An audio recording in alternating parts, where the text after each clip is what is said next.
Genesis chapter 1 is familiar until you slow down and start noticing how many angles people have taken trying to understand it.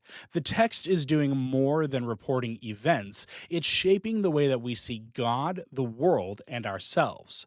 So, Christians across history haven't all landed in the same place on how the creation week works, even though they agree on who is behind it. The most straightforward reading is the literal 6 day view. The chapter has a rhythm to it. Evening and morning appears like a drumbeat.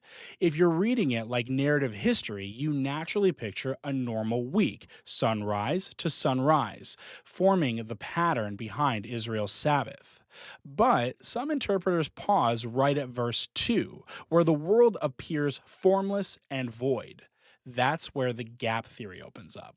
It sees a distinction between God's initial act in verse 1 and a later devastation in verse 2. The idea is that something happened between these lines, something that explains deep geological age before God reshaped creation in 6 days. Even if you don't buy it, you can see why people were drawn to it. It tries to honor every detail of the text while making sense of the natural world. The day age interpretation widens the lens.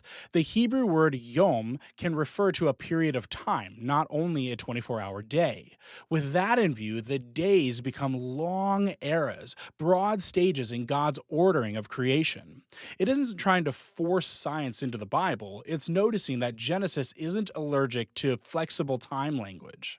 Then there's the framework interpretation, which says that the structure is the message. Days 1 through 3 form the realms, light and dark, sky and sea, land and plants, and day 4 through 6 fill those realms, luminaries, birds and fish, animals, and humanity.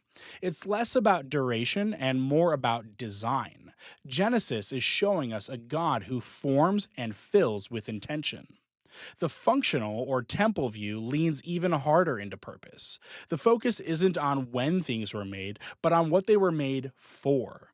Genesis reads like God assigning roles and order, culminating in his rest, his taking up residence in his cosmic temple.